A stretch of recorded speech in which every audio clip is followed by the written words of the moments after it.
in the peach capital of the state, baby. All right, boys and girls, I'm gonna go live. I tried to go with this little camera stick and can't link it to YouTube so it can do whatever. And I'm sitting there trying to figure out the technology of this little camera stick.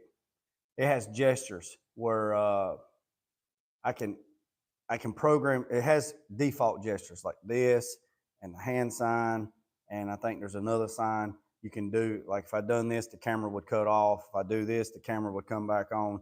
Just and then once you do that, it puts it in tracking mode where it actually follow me. Well, I'm actually live on YouTube through the YouTube app, so I'll have to manually move it, like this with the joystick to do like that and go back and forth. And I'm sitting here trying to figure out this technology on this stick that a subscriber sent to me.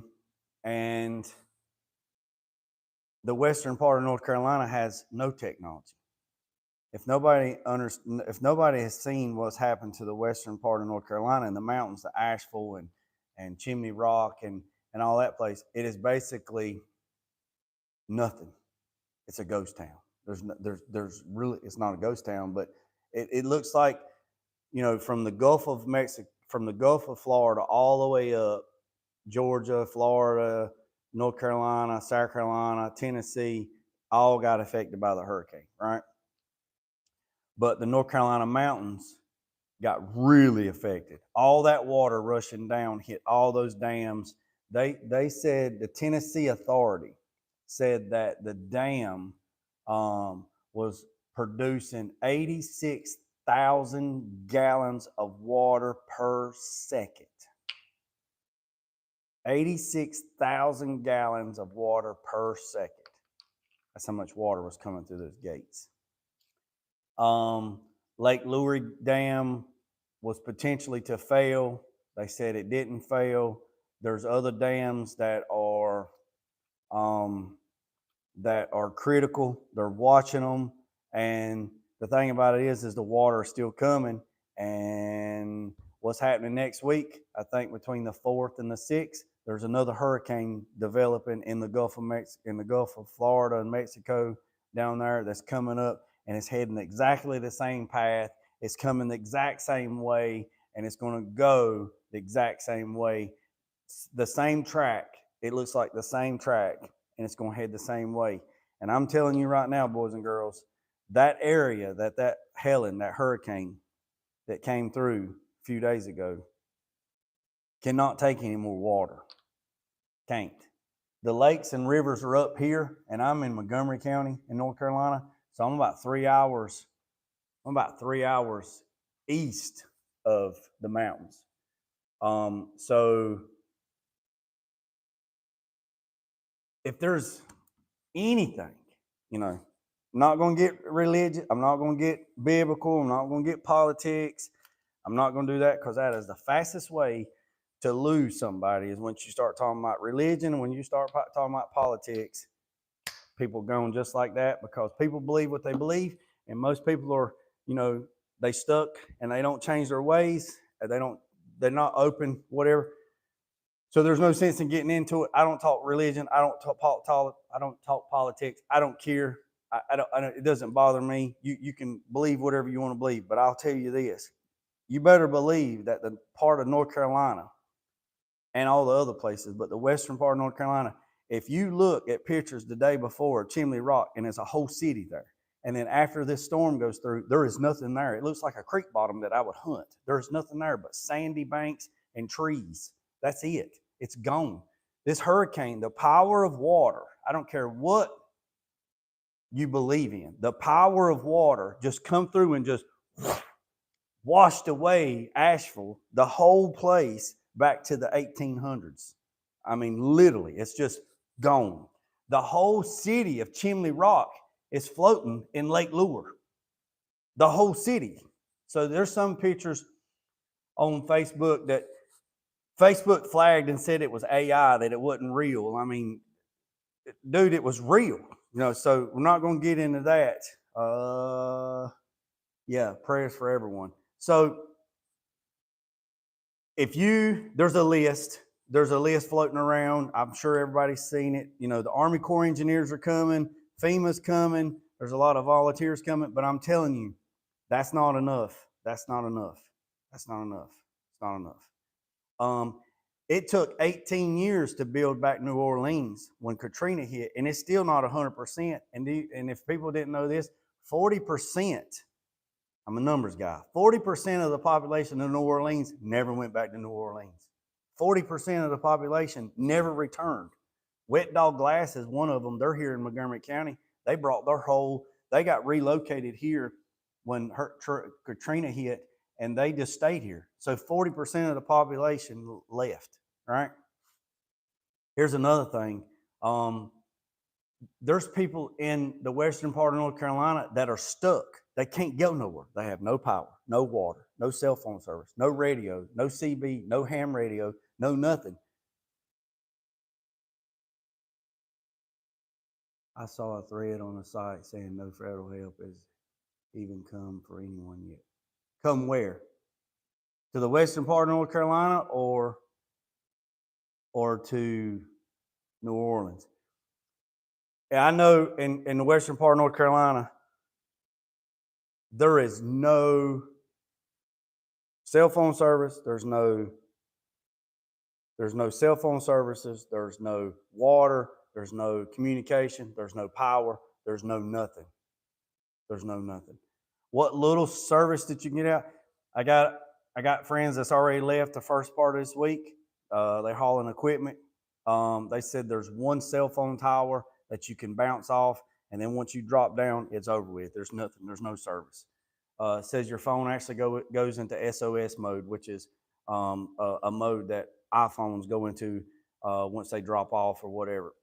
I'm not sure about all that. I haven't heard any of that. I know that there's stuff coming. You know, there's stuff coming.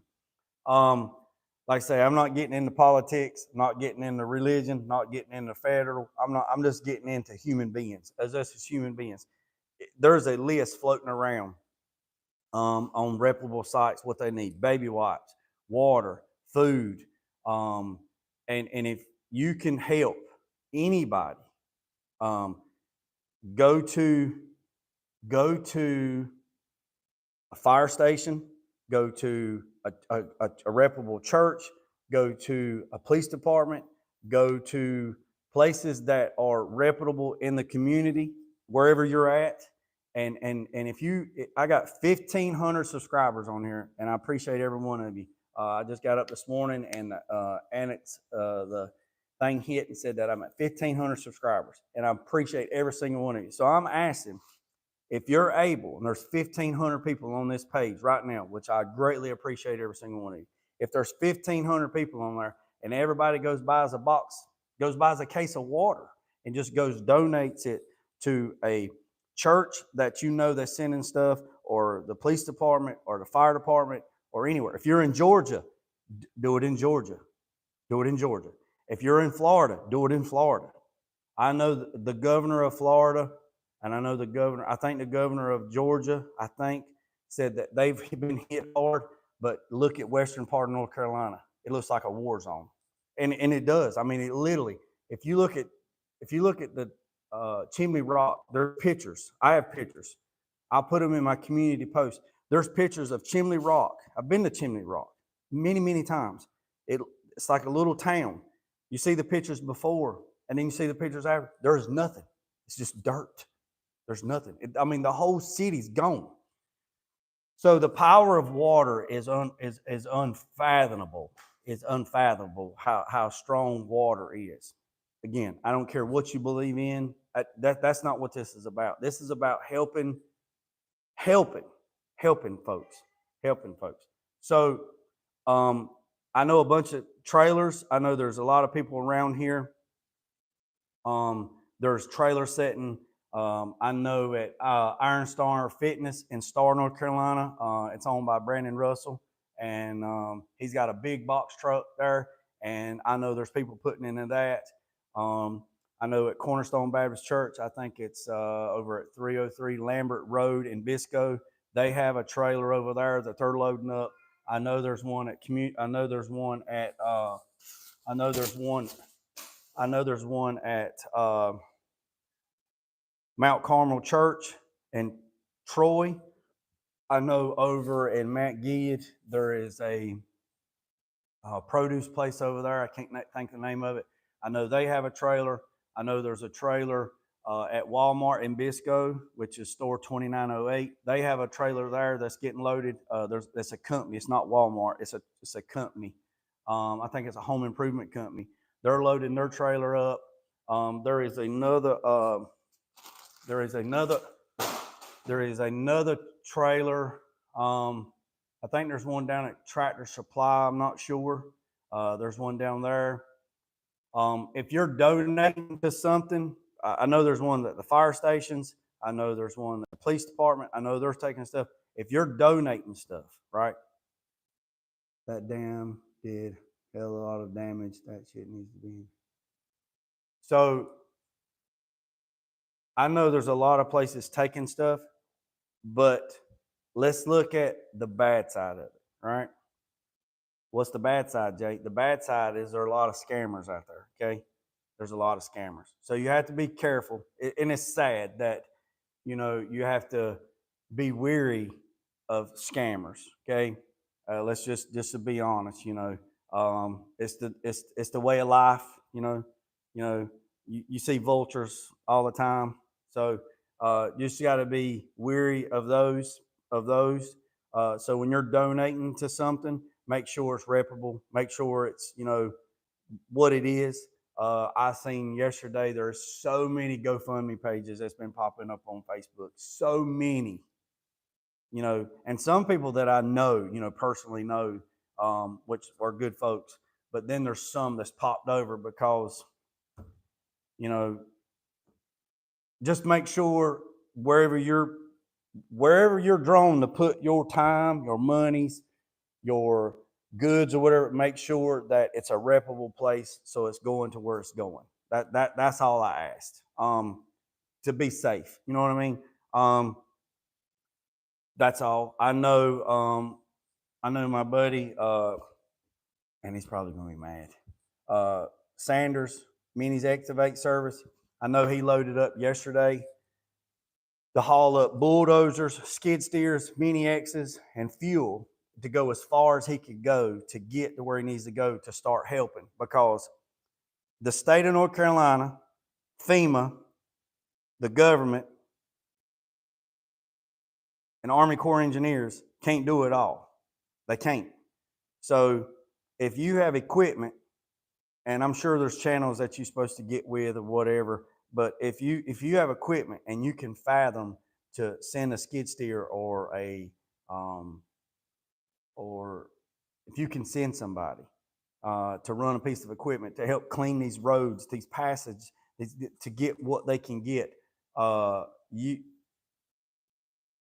will be rewarded. I promise you. Okay, I promise you. So just make sure there's a list, going around. Make sure you give what you're supposed. Make sure you donate what they need. There's some stuff that you could give that they won't need. Water.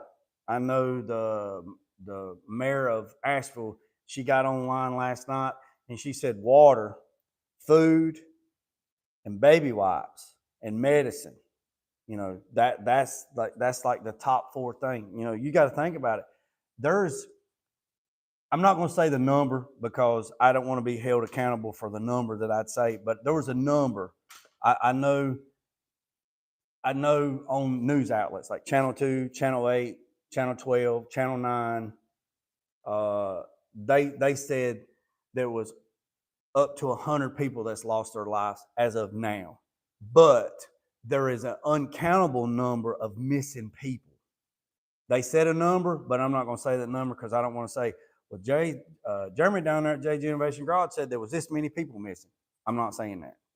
I'm just saying that they throw the number out there, and that number is crazy. Also, they said there's 1 million people without a power. Okay. We lost power here for like 18 hours. I'm 3.5 hours east of the mountains, okay? 3.5 hours east of the mountains. We lost power for about 13, 14 hours, and then the power came back on, right? So we closed Friday because it didn't have no power. Then the power came back on. Like, yay, the power come back on. But the people in the western part of North Carolina, they ain't going to get power for a long time.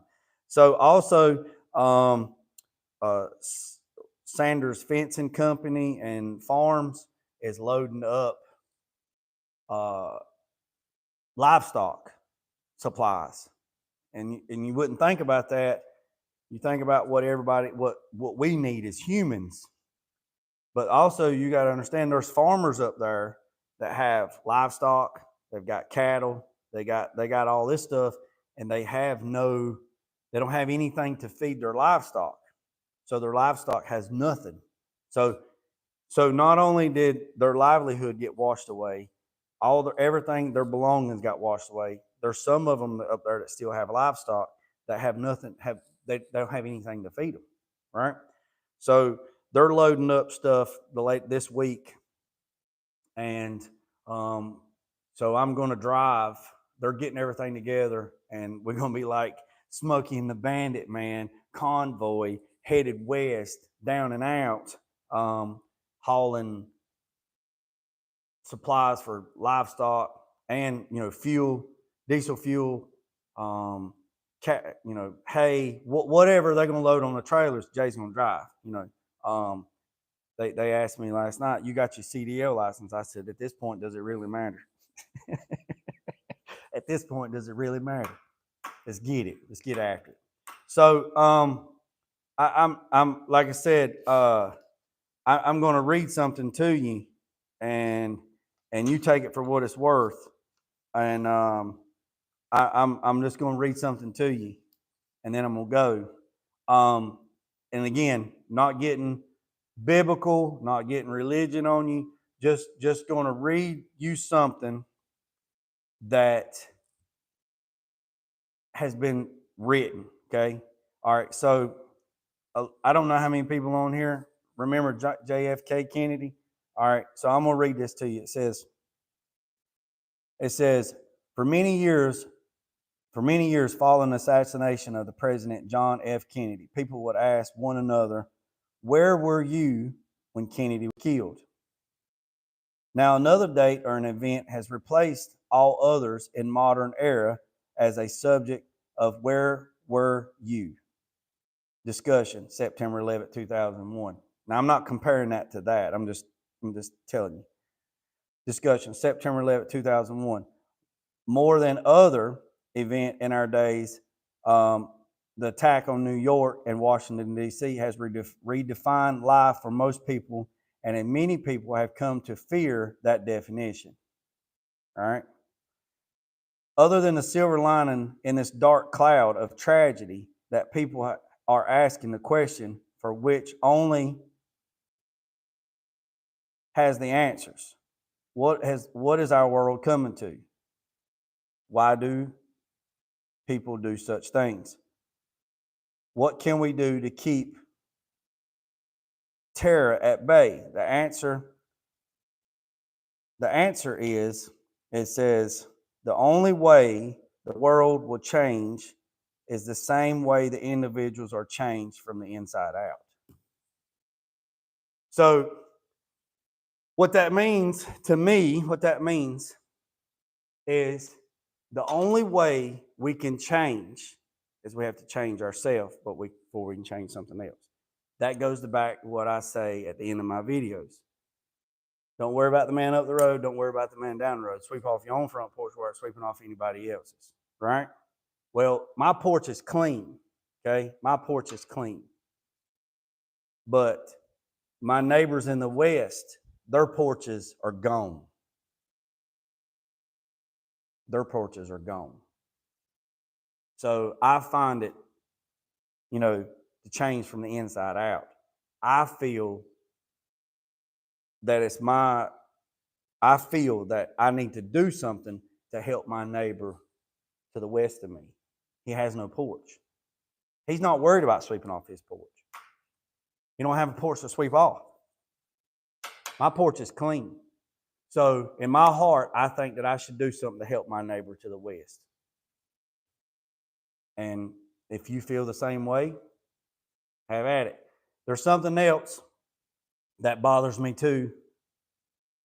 And I hope that this don't come across that way on this. And if it does, I apologize.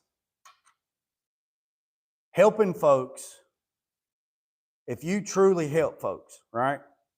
You know, there's lots of videos out here on YouTube and Facebook talking about, hey, people need help, people need help, people need help, you know, donate supplies and stuff like that. That's what I'm doing. What bothers me is when people go and then, for example, at Thanksgiving, people feed people, right? They say, hey, look, we're going to feed people, right? And people come to their organization and you feed them. And then they turn around and they video them and they take pictures of them and say, ooh, look, we fed y'all. Look, we fed them. We fed this person. We fed that person. We fed this person. That person was already feeling bad enough now that they didn't have no food. They didn't have money to buy food for their kids. They didn't have, at Christmas, they didn't have money to buy food or anything for their kids for Christmas.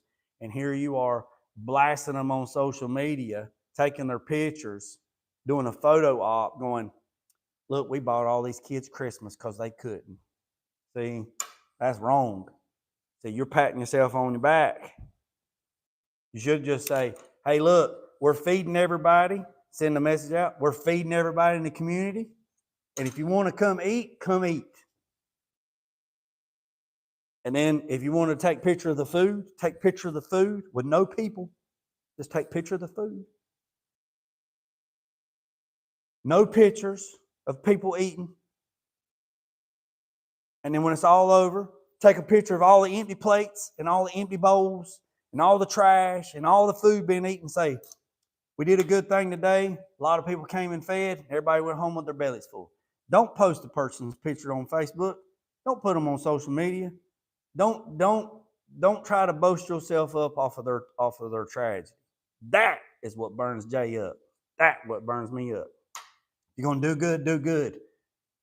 Don't pat yourself on the back.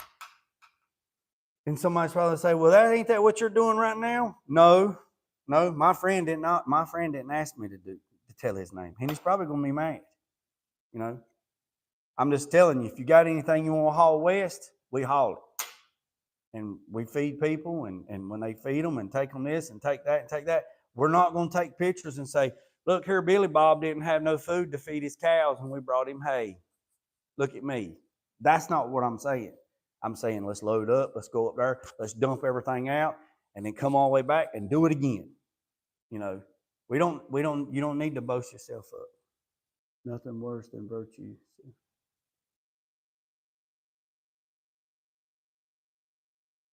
Yeah. All right. Been on here 23 minutes. I appreciate every single one of you. Like I said, there's another hurricane coming, and it's supposed to go the same track that one is. And I'm telling you, the west part of North Carolina can't take no more water. The gates of all these dams are pumping water like nobody's business. Like I said, the Tennessee Authority said that the one up there is pumping 86,000 gallons of water per second. Hydro Dam, Tillery, Falls Dam, all the dams here around here, they are full tilt, buddy. I mean, they're pumping some water. Some people might agree with what I said. Some people might not agree with what I said. And that's okay. That's your right. That's your right. But I tell you one thing, if I'm riding down the road and I see you broke down on the side of the road and you got a flat tire and you ain't got no gas, Jay gonna stop to pick you up, because don't take it personal. You know, be kind to folks. Be kind to folks. You know, don't take it personal. If my worst enemy, let me tell you this, if I'm driving down the road and I see the devil walking down the side of the road and his pitchfork is broke and it looks like he just got his ass whooped, I'm going to pull over and I'm going to say, hey, dog, you need a ride? You need me to take you somewhere? Hop on in the truck. That's what type of person I'm in. That's what type of person I am. I'll tell you this little story. Fred Richardson, Preacher Fred. back in the 80s. Back in the 80s. He had a little Volkswagen Bug, 1971 Super Beetle. He was doing work down there at the hospital, you know, doing what preachers do. He was a good one. He was a good one. There's two guys walking. Now this is back in the 80s now. I know I'm getting off topic, but this he's driving down the road. Here's little Hubert. Pulls over. Two guys are walking. Rolls the window down. Says, "You fellas need a ride?" "Yes, sir." Now, he never told. Just two men, right? Two men. One gets in the back seat of the little Bug. The other one gets in the front seat of the Bug. Down the road they go. He's talking to them. He never said anything about religion. He never asked them about, you know, what you boys doing. He never said, "You boys know Jesus." He didn't ask none of that. He just giving two people a ride. Now back then there was nothing around here. There was like one truck stop. There was nothing. And all of a sudden, he heard, and the guy pushed a pistol to his rib cage. Preacher Fred said, "You got going on there?" He said, "You get up here at the end of the road, at the end of the stop sign, you pull over, you give us all your money, or we're going to kill you." Preacher Fred said, "Okay." He said, "Not a problem." He said, "I ain't got no money, boys." He said, "Well, you ain't got no money, you're going to die." He said, "That's okay. I'm ready." And the guy said, "What?" He said, "I'm ready." He said, "I'm ready to die." He said, "I don't know about you. I got a clean heart and I'm ready." And the guy said, "What?" He said, "I got a clean heart and I'm ready." He said, "I just come back from the hospital, down there, people on their deathbed, praying for them, doing what I'm supposed to be doing. So I'm ready, boys." He said, "But you know what?" He said, "I'll take you boys anywhere y'all want to go." He said, "I got a full tank of gas. I ain't got no money in my pocket, but I got a full tank of gas." He said, "I'll take you boys anywhere you want to go and let you out. No harm, no foul. But if you got to do what you got to do, that's okay." They go to the end of the road. They pull over. Guy says, "Give me your money." Preacher Fred looked at him and said, "Boss, I ain't got no money." He said, "I don't have anything. Got a little bit of change in my pocket and got my little Volkswagen." He said, "I'm a farmer." He said, "I grow produce and try to spread the word." He said, "I ain't got no money." The guy in the passenger seat's like, "Come on, man, let's just go." And the guy in the back was adamant, "You're going to give me your money." So Fred reached in his pocket, pulled out his change, and handed it to him. He said, "That's all I got, and you can have the keys to the Bug." He said, "I'll go to walking." He said, "But you got to do what you want to do." And the guy looked at him and said, "So you ain't afraid to die?" And he said, "No, sir." He said, "We all gonna die. We all gonna die. Ain't none of us getting out alive. None of us. Not me, not you, not anybody. None of us. None of us. Do what you got to do." The guy in the passenger seat said, "Fred?" He said, "Yes, sir. Can you just take us? Can you just?" Got to run to work. Have a blessed day, man. You too, buddy. I guess that's skate. Is that skate and destroy? So Fred said, "Here's the keys of the car. Here's my money. Here's all the change I got. Do whatever you got to do." The guy in the passenger seat said, "Just take us to the truck stop." He said, "I can do that." So the guy, "All right, buddy, you have a great day, man. Remember what I said, 86,000 seconds of the day. Don't let nobody ruin 60 seconds of your day. You have a great day." So Fred just pulled back out in the road, drove to the truck stop. He said the guy kept the pistol in his ribs right there just the whole time. You know, Fred said he pulled in the truck stop. And the guy said, "Get out of the car." And he said, "Not a problem." Gets out of the car. He hands him, he said, "Here's the change." Guy gets out, gets in the front seat. The other guy stays in the other seat. And Fred says, "Y'all boys have a blessed day." And the guy just drove off, and he got about, I don't know, Fred said just a little bit across the parking lot, hit the brakes. The doors opened up. The two guys got out, and they just started walking. Left the bug sitting there running, everything. Fred walked over there to the thing, and he walked over there to the bug, and he looked. His change was still in the passenger seat. The doors was open. He gets in the bug, shuts the door, and heads home. He told me that story when I was about 12 years old. I'm 46 now. So the moral of the story is bad things happen. Trust me, I buried my son in 2019. Bad stuff happens.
Can't hear you. I guess my microphone cut off.